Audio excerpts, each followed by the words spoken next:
बिस्मिल्लाहिर्रहमानिर्रहीम। अस्सलाम वालेकुम नाज़रीन, आप देख रहे हैं प्रोग्राम अंदर की बात फयाज़ राजा के साथ, और आप देखते हैं मुझे मेरे यूट्यूब चैनल और फेसबुक पेज के ऊपर। दोस्तों, आज की इस वीडियो में मैं आपके सामने एक लतीफ़ा पेश करूंगा, और ये लतीफ़ा एक ख़बर के तौर पे सामने आया है। उस ख़बर की तफसीलात आपके सामने रखूंगा, और उसके बाद जब ये ख़बर की तफसीलात आप तक पहुंचेंगी तो आप भी यकीनन इस बात को मानेंगे कि ये वाकई ये एक लतीफ़ा है जो एक लतीफ़े के मुंह से निकला है। जी बिल्कुल, हम जिक्र कर रहे हैं बिलावल भुट्टो ज़रदारी का, कि जिन्होंने आज एक जलसे के अंदर इमरान खान को सिक्योरिटी रिस्क करार दिया है। ऐसा उन्होंने क्यों कहा है, और कैसे उनके मुंह में नवाज शरीफ का हथियार यानी नवाज शरीफ की ज़ुबान आ गई है, और कैसे जितने भी सारे लिबरल हैं वो बिलावल भुट्टो ज़रदारी की इस बात के ऊपर शर्मिंदा से नज़र आते हैं। दोस्तों, थोड़ा सा बैकग्राउंड समझ लें सारे मामले का, कि किसी वक्त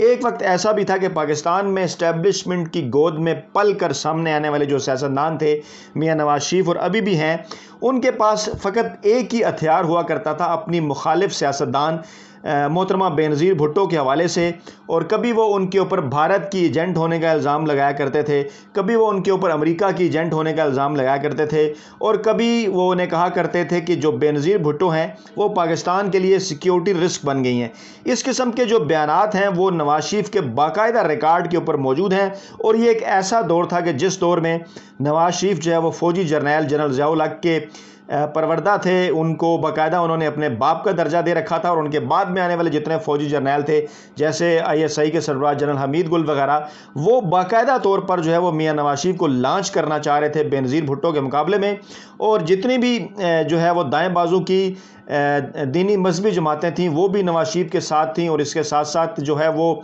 जो दाएं बाजू का वोट बैंक था उसको क्योंकि वो इस्तेमाल करना चाहते थे अपने हक़ के अंदर। और बेनज़ीर भुट्टो के ख़िलाफ़ नवाज शरीफ एक ही कैंपेन चलाया करते थे कि बेनज़ीर भुट्टो जो हैं वो अमेरिका की एजेंट हैं, बेनज़ीर भुट्टो जो हैं वो भारत की एजेंट हैं, बेनज़ीर भुट्टो जो हैं वो सिक्योरिटी रिस्क बन गई हैं। अच्छा, ये सारी सूरत हाल जो है वो 90 की दहाई में चलती रही, और उस दौर का जो लिबरल तबका था, जो अपने आप को लिबरल दानश्वर कहते थे, जो बाएं बाजू के अपने आप को चैम्पियन समझा करते थे, वो नवाज शरीफ के ऊपर इस सारे मामले के ऊपर तनकीद किया करते थे, और कहा करते थे कि जो रोशन ख्याली है, जो लिबरलिज़म है, वो जो है वो मुल्क के लिए बड़ा ज़रूरी है। और उस वक्त इस किस्म की सोच अप्रोच भी सामने आती थी, जो कि मोहतरमा बेनज़ीर भुट्टो की भी थी, कि भारत के साथ जो है वो तल्लुकात ठीक होने चाहिए, और मुल्क में जो मजहबी शिद्दत पसंदी का अंसर है उसे ख़त्म होना चाहिए। लेकिन उस वक्त नवाज शरीफ जो है वो दूसरी जानिब खड़े हुए थे।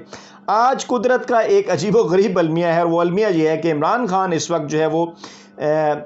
बात कर रहे हैं अमन की, बात कर रहे हैं पाकिस्तान और भारत के दरमियान बेहतर ताल्लुकात की, लेकिन कम से कम कश्मीर की कीमत पर नहीं। वो वाजे कर चुके हैं बार बार कि जब तक कश्मीर की वही पोजीशन वापस नहीं हो जाती मकबूजा कश्मीर की, भारत के साथ जो है वो किसी किस्म की बात नहीं हो सकती। इमरान खान को देखने वाले, इमरान खान को सुनने वाले, इमरान खान को चाहने वाले, इमरान खान को वोट करने वाले ये बात अच्छी तरह से जानते हैं कि इमरान खान अपनी सियासत के इब्तदाई अदवार के अंदर भी, जब वो इतने मशहूर नहीं हुए थे, जब उन्हें इतनी बड़ी तादाद में वोट बैंक नहीं पड़ा था, उस वक्त भी वो यही बात किया करते थे। उस वक्त भी वो यही कहा करते थे कि भारत के साथ जो पॉलिसी होगी पाकिस्तान की, अगर वो वज़ीर-ए-आज़म बने तो वो फ़ौजी जर्नैल नहीं बल्कि वो ख़ुद बनाएंगे वो पॉलिसी। और इसके साथ साथ हमेशा से उनका ये मौक़िफ़ रहा कि भारत के साथ पाकिस्तान के जो ताल्लुकात हैं वो ठीक होंगे तो पाकिस्तान और भारत के जो गरीब अवाम हैं वो ना सिर्फ गुर्बत से निकल सकेंगे बल्कि यूरोप की तरह ये ख़ित्ता भी जो है वो तरक्की कर सकेगा। इन इमरान खान के ख़यालात का तमाम लोगों को पता है जो उन्हें पहले दिन से फॉलो कर रहे हैं। हाँ, इस वक्त जो लेटेस्ट सिचुएशन हुई ख़ासतौर पर अगस्त 2019 के बाद, कि इमरान खान तो ताल्लुकात की बेहतरी चाहते थे, लेकिन मोदी की जानिब से कश्मीर में जो एक्शन उठाया गया उसके बाद फिर इमरान खान ने, पाकिस्तान तहरीक इंसाफ की हुकूमत ने बड़ा एक वाज़िया मौक़िफ़ अपनाया, और उन्होंने कहा कि जब तक इस अमल को वापस नहीं किया जाता भारत के साथ ताल्लुकात की बेहतरी किसी सूरत में नहीं हो सकती, और भारत के साथ मुज़ाकरात सिर्फ़ और सिर्फ उसी सूरत में होंगे और अमन उसी सूरत में आएगा जब भारत जो है वो कश्मीर के मामलात हल करे। अब ये वो सारा सिनारियो है कि जिस सिनारियो को लेके बिलावल भुट्टो ज़रदारी जो आज़ाद कश्मीर में इलेक्शन कैंपेन के ऊपर निकले हुए हैं, उन्होंने जो खिताब किया है वहाँ पे वो मैं आपके सामने रखता हूँ। हेडलाइन इसकी अखबारात ने ये लगाई है कि बिलावल भुट्टो ज़रदारी ने वज़ीर-ए-आज़म को सिक्योरिटी रिस्क करार दे दिया। अब ये बिल्कुल वही जुमला है जो उनकी वालदा के मुतल्लिक नवाज शरीफ इस्तेमाल किया करते थे, और आज कुदरत देखिए, कुदरत का एक कैसा अलमिया है कि बिलावल भुट्टो ज़रदारी जो बज़ाहिर लिबरल जमात होने के दावेदार हैं, जो बज़ाहिर दुनिया में अमन के खित्ते में अमन के दावेदार हैं, उनकी जानिब से इमरान खान को सिर्फ़ और सिर्फ अमन का दाई होने की वजह से जो है वो सिक्योरिटी रिस्क करार दिया जा रहा है। ये एक अजीब व गरीब अलमिया है। वो फरमाते हैं कि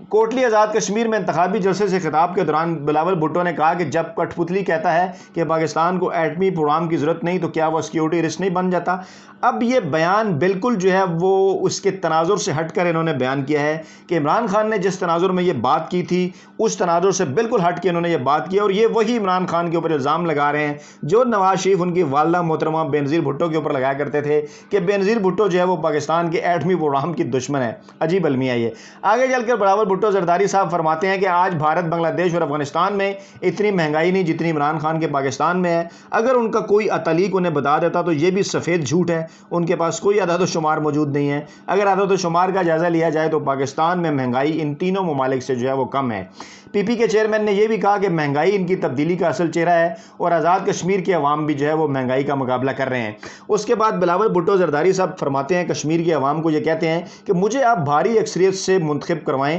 جتوائیں، کیونکہ پیپلز پارٹی کی وجہ سے پاکستان مستحکم ہے۔ دوستو، پاکستان پیپلز پارٹی کا ایک بڑا المیہ ہے۔ پاکستان پیپلز پارٹی کا المیہ یہ ہے کہ بظاہر یہ جو سیاسی جماعت ہے یہ جو ہے وہ بائیں بازو کے جو لوگ ہیں، جو ہمارا لبرل دانشور طبقہ تھا 70 کی دہائی کے اندر بھی جو اپنے آپ کو آزاد خیال کہتے تھے، انہوں نے جو ہے وہ اس پارٹی کی سپورٹ کی، لیکن ذوالفقار علی بھٹو نے ان کو استعمال کرنے کے بعد بری طرح ٹیشو پیپر کی طرح پھینک دیا، اور اس کے بعد پیپلز پارٹی نے تمام تر جو بھی اقدامات اٹھائے وہ سب کے سب دائیں بازو کے تھے، چاہے وہ کشمیر کا معاملہ ہو، چاہے وہ ایٹم بم کے حوالے سے پالیسی ہو، چاہے وہ پان اسلامزم کے حوالے سے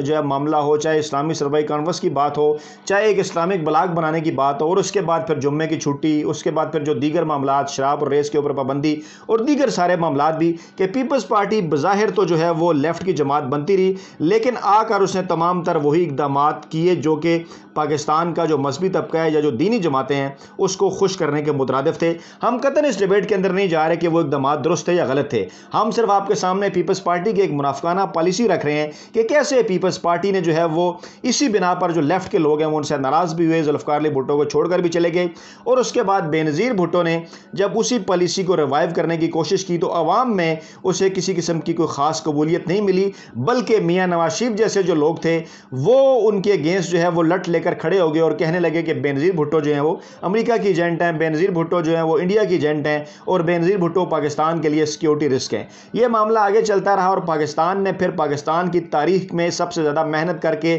جو ہے وہ اقتدار میں آنے والا لیڈر عمران خان دیکھا، آج وہ اقتدار کے اندر ہیں، پاکستان کے منتخب وزیر اعظم میں 1.25 کروڑ ووٹ انہوں نے حاصل کیے ہیں، اور کتنا بڑا تاریخ کا یہ المیہ ہے کہ پاکستان پیپلز پارٹی جو اپنے آپ کو لبرل، جو اپنے آپ کو سیکولر جماعت کہتی ہے، جو اپنے آپ کو لیفٹ کی جماعت کہتی ہے، جو یہ کہتی ہے کہ ہم روشن خیالی کی امید ہے پاکستان کے اندر، جو یہ کہتی ہے کہ خطے میں، جو کبھی یہ کہتی تھی کہ خطے کے اندر جو ہے وہ تعلقات بہتر ہونے چاہیے جو ہے وہ ہمسایہ ممالک کے ساتھ، جو کبھی اس قسم کی بات کرتی تھی کہ جنگیں جو ہے وہ کسی مسئلے کا حل نہیں ہے، آج اس کے جو سربراہ ہیں بلاول بھٹو وہ یہ بات کر رہے ہیں صرف اور صرف اس بات کے اوپر کہ عمران خان خطے میں امن چاہتے ہیں، اس معاملے کے اوپر وہ یہ بات کر رہے ہیں کہ عمران خان سیکیورٹی رسک بن گئے پاکستان میں۔ دوستو، یہ لطیفہ ہے کہ نہیں؟ یہ بالکل لطیفہ ہے، اور یہ لطیفہ اس لیے بھی ہے کہ یہ بات ایک ایسے شخص کے منہ سے نکلی ہے کہ جس کے والد محترم آصف زرداری کے حوالے سے ابھی پچھلی ویڈیو میں نے آپ کو بتایا کہ عزیر بلوچ نے کیا انکشافات کیے ہیں کہ آصف زرداری جو پاک فوج کے سپریم کمانڈر بھی رہے، جو اس ملک کے سابق صدر بھی رہے، ان کے قریبی فرنٹ مین عزیر بلوچ نے پاک فوج کے حوالے سے جو اہم ترین سینسٹیو جو معلومات تھیں، اہم ترین جو تنصیبات تھیں، اہم ترین جو بلڈنگز تھیں، ان کے حوالے سے جو تمام تر سینسٹیو معلومات تھیں وہ انہوں نے ایک غیر ملکی خفیہ ایجنسی کو فروخت کر دیں، اور ان کے صاحبزادے یہ فرما رہے ہیں، بجائے یہ کہ اپنے والد صاحب کی اداؤں کے اوپر غور کریں، وہ یہ فرما رہے ہیں کہ عمران خان جو ہیں وہ پاکستان کے سیکیورٹی رسک بن چکے ہیں۔ یقیناً بلاول بھٹو کا جو ہے وہ ذہنی توازن اس وقت خراب ہو چکا ہے، اور یقیناً بلاول بھٹو کے جو عطلیق ہیں، اور یقیناً ہمارے ہاں جو خونی لبرل ہیں، ان کے لیے یہ شرمندگی کا باعث ہے، اور اس وقت وہ سوچ رہے ہوں گے کہ کاش بلاول بھٹو زرداری کی بجائے کسی اور کو پاکستان پیپلز پارٹی سے آگے کر دیا جاتا، کم از کم وہ بینظیر بھٹو کا وہ بھرم تو قائم رکھنے میں کامیاب ہو جاتا جس حوالے سے بینظیر بھٹو جو ہے وہ ایک لبرلزم کا جو ہے نعرہ لگایا کرتی تھی۔ تو یہ تھی تمام تر تفصیلات، یہ تھی تمام تر معاملات آپ کے سامنے پیش کرنے تھے۔ ویڈیو کے فیڈ بیک کے طور پہ کمنٹ ضرور کیجیے گا، اپنا بہت خیال رکھیے گا۔ نئی ویڈیو کے ساتھ جلد آپ خدمت میں حاضر ہوتے ہیں۔ اللہ نگہبان۔